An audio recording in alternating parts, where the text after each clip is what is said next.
नमस्कार। आज अद्वैत वेदांत में मोक्ष विचार पर चर्चा करने जा रहे हैं। भारतीय दर्शन में मोक्ष की समस्या सर्वाधिक महत्वपूर्ण है। मोक्ष को ही परम पुरुषार्थ माना जाता है, इसलिए भारतीय दर्शन को मोक्ष शास्त्र भी कहा जाता है।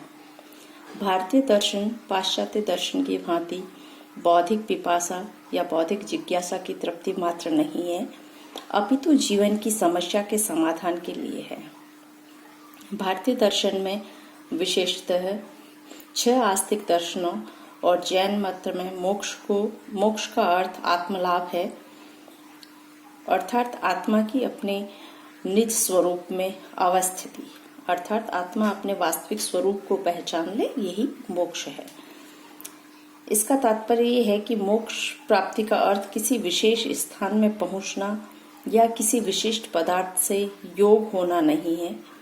अद्वैत वेदांत मोक्ष की व्याख्या अत्यंत मौलिक ढंग से करता है। इसकी मोक्ष मीमांसा के मूल में अद्वैत तत्व मीमांसा का वह सिद्धांत निहित है जिसमें आत्मा का ब्रह्म से और ब्रह्म का मोक्ष से तादात्म्य प्राप्त होता है। अद्वैत वेदांत में अविद्या को बंधन का कारण माना गया है।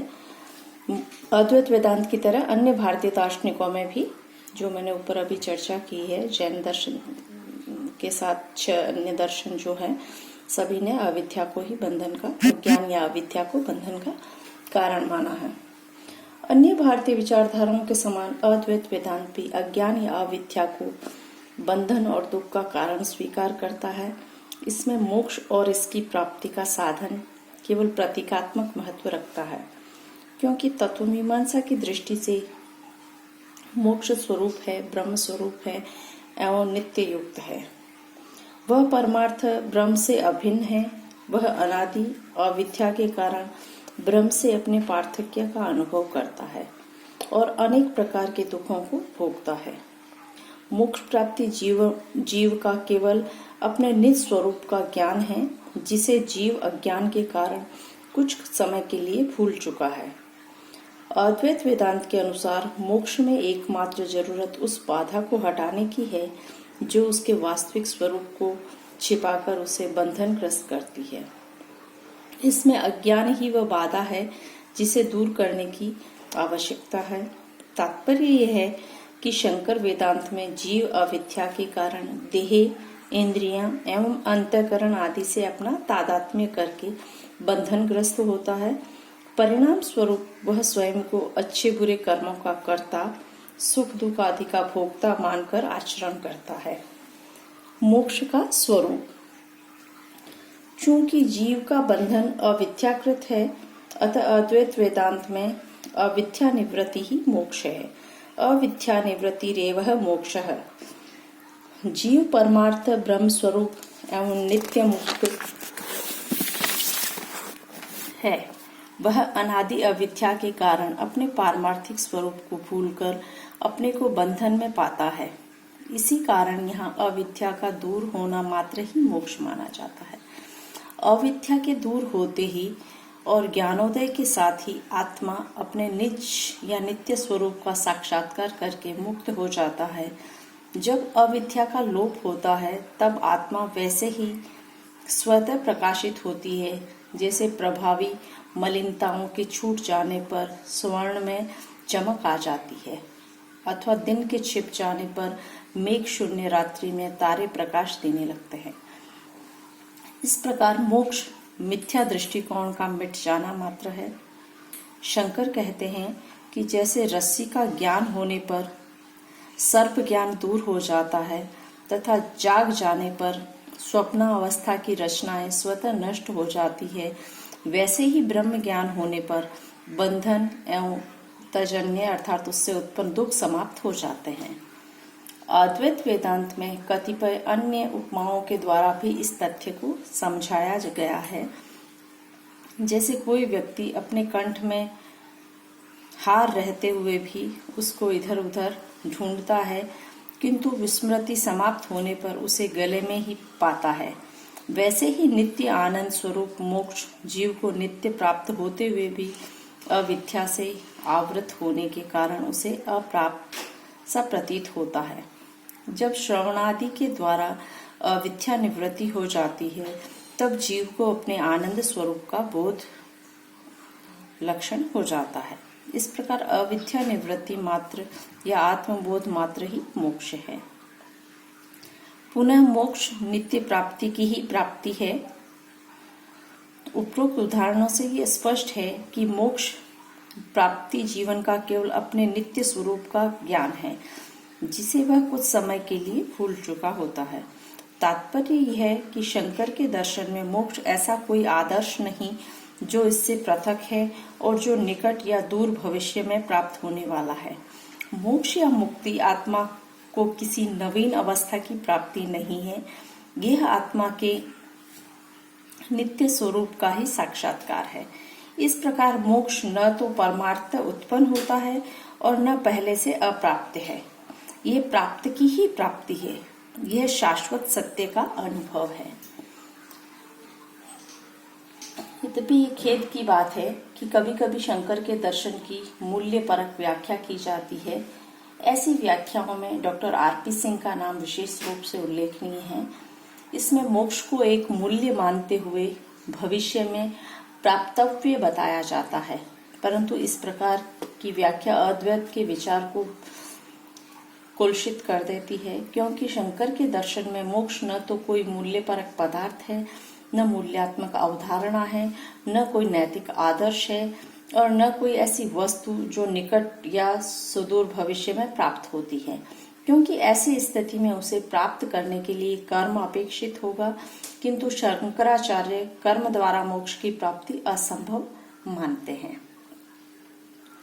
मोक्ष ब्रह्म भाव या ब्रह्म साक्षात्कार है। ब्रह्म भावस्व मोक्षः, यह जीव द्वारा अपनी ही आत्मा का साक्षात्कार है। मोक्ष की अवस्था में जीव अपने यथार्थ स्वरूप को धारण करता है। मोक्ष दुख निवृत्ति मात्र नहीं है, अपितु आनंदा अनुभूति भी है।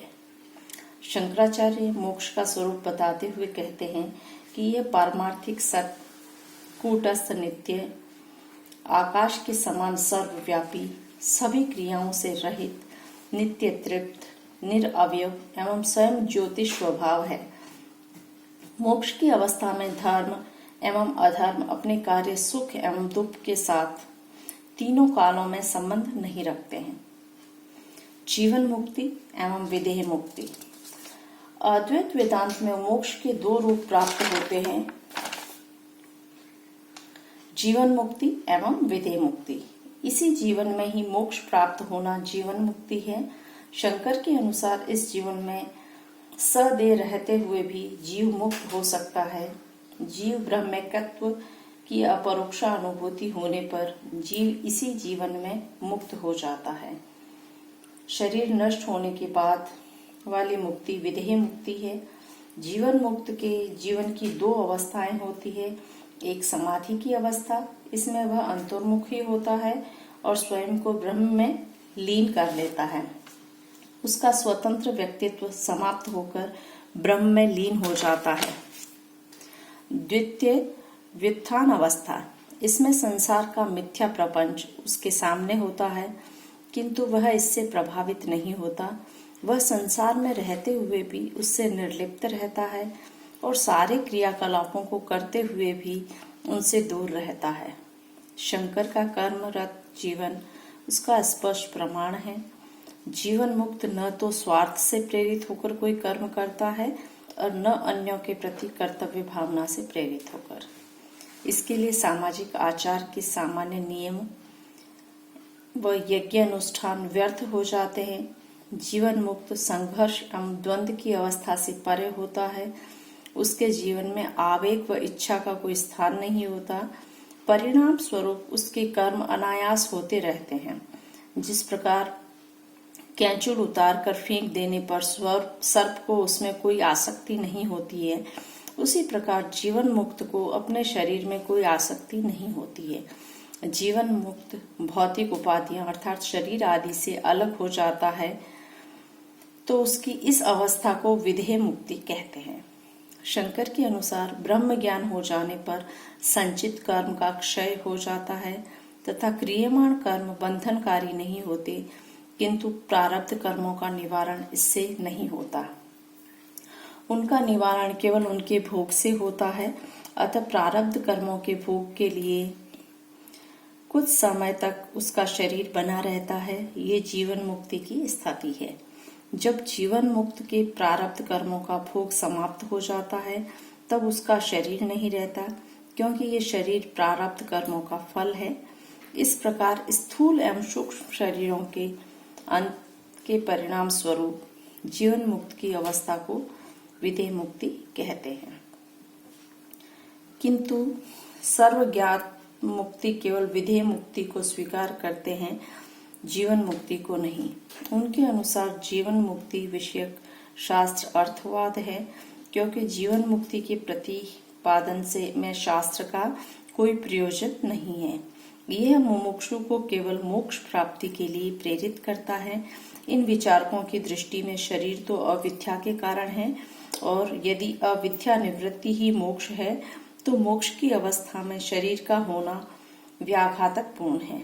अतः शरीर के अंत होने पर ही मोक्ष की अवस्था अर्थात विधेय मुक्ति समीचीन प्रतीत होती है। किंतु यह मत असंगत है। जीव को ज्ञानोदय के साथ ही मुक्त हो जाता है।